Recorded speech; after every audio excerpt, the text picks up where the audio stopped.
Hello అండి, welcome back to Shri Mahalakshmi hosiery. So ఇప్పుడు అన్నీ కూడా మనము హై ఎండ్ క్వాలిటీలో ఉన్న ప్రీమియం క్వాలిటీ కాటన్ నైటీస్ అండి. ఇవన్నీ కూడా ప్రీమియం క్వాలిటీలో ఉన్న కాటన్ నైటీస్. సో చాలా బ్యూటిఫుల్గా ఉంటాయి. కాటన్స్లలో మన దగ్గర హై ఎండ్ క్వాలిటీ నైటీస్ అన్నీ కూడా ఉంటాయి. సో అన్నీ కూడా మనకు అంటే ఈ స్పన్ లాగా అనిపించే కాటన్ నైటీస్ అండి. అంటే కాటన్లలో కూడా ఇంత మంచి డిజైన్స్ అయితే నార్మల్గా రావు. ఇవన్నీ కూడా హై క్వాలిటీ హై ఎండ్ బ్రాండ్లలో ఉండే సుకన్య బ్రాండ్, మనకు లీ బ్రాండ్లలో ఇలా ఉండే క్వాలిటీ నైటీస్ అండి. వీటి ప్రైజెస్ అన్నీ కూడా ఎబో 1000 ఉంటాయి. ప్యూర్ కాటన్లో మనకు high quality nighties, premium quality ఉంటుందండి. అండ్ స్ట్రింక్ అయితే ఎక్కువ కావు. అండ్ కలర్స్ అనేవి చూడండి ఎంత డీసెంట్ కలర్ కాంబినేషన్స్ ఉన్నాయో. అండ్ బ్యూటిఫుల్ డిజైన్స్ అండి. డిజైన్స్ పరంగా కూడా మనకు 3D డిజిటల్స్లలో వచ్చినాయి. నార్మల్గా ఎంబ్రాయిడింగ్ వర్క్ లేకుండా ఇలా ఎన్నెన్నో మోడల్స్ అయితే వచ్చేసినాయి.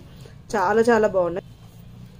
సో ఎక్సలెంట్ అండి. ఇవన్నీ కూడా మనకు సెలబ్రిటీస్లో వాళ్ళ ఇళ్లలో వేసుకునే నైటీస్ టైప్ ఉండేవి అనమాట. వైట్ల మీద మనకు మంచి డిజైన్స్ అండ్ ఎక్స్ట్రాడినరీ కాంబినేషన్స్ అండి. చాలా చాలా బాగున్నాయి. అండ్ ప్రతి దాంట్లో కూడా ఏదో ఒక యూనిక్ కాంబినేషన్స్ ఉంటుంది. అదే మన శ్రీ మహాలక్ష్మి హౌజరీ స్పెషల్ అయితే అదే ఉంటుందండి. సో ఎక్కడ చూడని కలెక్షన్స్ అన్ని కూడా, ఎక్కడ ఎవరు చూపెట్టని మోడల్స్ అన్ని కూడా పెడతాము. ఎందుకంటే ఇవన్నీ ఇలా ఈ రేట్లలో పోవాలి అంటే వాటికి సంబంధించిన కస్టమర్స్ కూడా ఉండాలి. సో మనకడ అంతా హై ఎండ్ క్వాలిటీ కస్టమర్స్ ఉంటారు కాబట్టి సో మన దగ్గర 500 నుంచి నైటీలు కూడా ఉంటాయి. సో అవన్నీ కూడా తీసుకోవచ్చు హ్యాపీగా.